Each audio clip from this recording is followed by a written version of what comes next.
உடுமலைப்பேட்டையிலேருந்து திருப்பூர் போகிற வழியில் ஒரு ஏரியா. ஸோ எனக்கு பேர் சரியாக ஞாபகம் இல்லை. அங்கே வந்து இந்த மாதிரி ஒரு இடம் இருக்கும். அதனால் ஷூட்டிங் எடுக்கிற இடம் மாதிரி தான் இருக்கும். நானும் ஒரு 10 வருஷமாக பார்த்துருக்கேன். இங்கே தண்ணி மழை பெஞ்சா கொஞ்சம் நிற்கும். இந்த அளவுக்கு நின்னதே இல்லை. வறண்டு போன மாதிரி தான் இருக்கும். அங்கே மரங்கள்லாம் அந்த கறிவேல மரம்னு சொல்லுவாங்க. அந்த மரம் ஃபுல்லாமே இருக்கும். பார்க்குறக்கே ரொம்ப அழகா இருக்கும். ஆனால் இப்போ நான் போகும்போது வண்டியில் போகும்போது பார்க்குறேன், திடீர்னு பார்க்கும்போது என்னடா இது இந்த இடம் எங்கே பார்த்தோம் நம்ம அப்படின்ற மாதிரி தான் இருந்துச்சு. அப்புறம் தான் இந்த ஏரியாலாம் பார்க்கும்போது தான் தெரிஞ்சிச்சு, ஓ இந்த இடமா அப்படின்னு சொல்லிட்டு. எவ்வளோ அழகாக இருக்குது பாருங்களேன். மழை பெஞ்சு அவ்வளோ தண்ணி நின்றுட்டுருக்குங்க.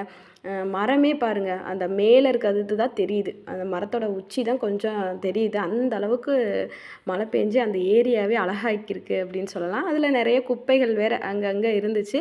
அதில் நீர் பறவைகள் பாருங்களேன், அப்படியே குட்டி குட்டியாக நிறைய நீர் பறவைகள் பக்கம் தான் இருந்துச்சு. நாங்கள் போனோன்னே கொஞ்சம் தூரமாக போயிடுச்சு. பார்க்குறக்கே ரொம்ப அழகாக இருக்குது இந்த இடம். ஆனால் ஊர் பேர் மட்டும்தான் தெரியாமல் போச்சு.